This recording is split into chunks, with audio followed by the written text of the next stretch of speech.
Hello vlog guys, nandito kami ngayon sa airport kasi ang flight namin mamaya papuntang bound to Cagayan de Oro is 7 o'clock in the evening. So before pala kami guys mag-flight, pinadaan muna kami dito sa Polo, ay sa OWA kasi mag-fill up kami ng papel at saka for documentation na rin po nila kasi sila po ang bumili ng ticket or nag-provide ng ticket sa amin pa uwi.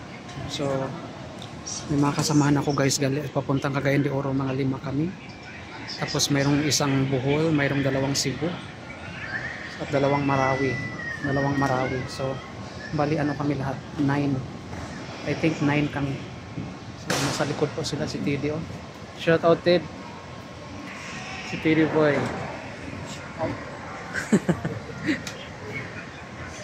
Mamaya pa yan ang flight ni Teddy guys, alas 7 ng gabi. Ay alas 10. Alas 10 pa sila. 10:30 ba Ted? 10:30 flight nimo? 10:30? Ang 2 sila guys, kanang may isa taga Cebu yung babae. So yan, 10:35 pa, sobrang tagal pa sila. So, tapos na kami guys nag-check-in no, sa aming mga luggage. So mamaya punta na kami sa boarding area. Kaso lang matagal pa naman, so dito muna kami tambay sa OWA. Sa OWA desk. Yan, OWA desk.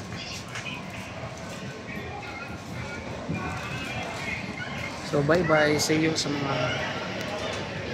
family ko, see you mga ilang oras na lang. Or bukas ko pa sila ma-meet kasi magbibiyahe pa ako papuntang Bukidnon. Kasi from Laguindingan Airport, magbibiyahe pa ako guys 3 hours. So gabi na kami makarating sa airport mamaya. So magbibiyahe pa kami ng papuntang Cagayan, Bukidnon. So, yun, sobrang pagod ang ating biyahe. So, yan lang siguro guys, magandang buhay. Salamat. Thank you for watching.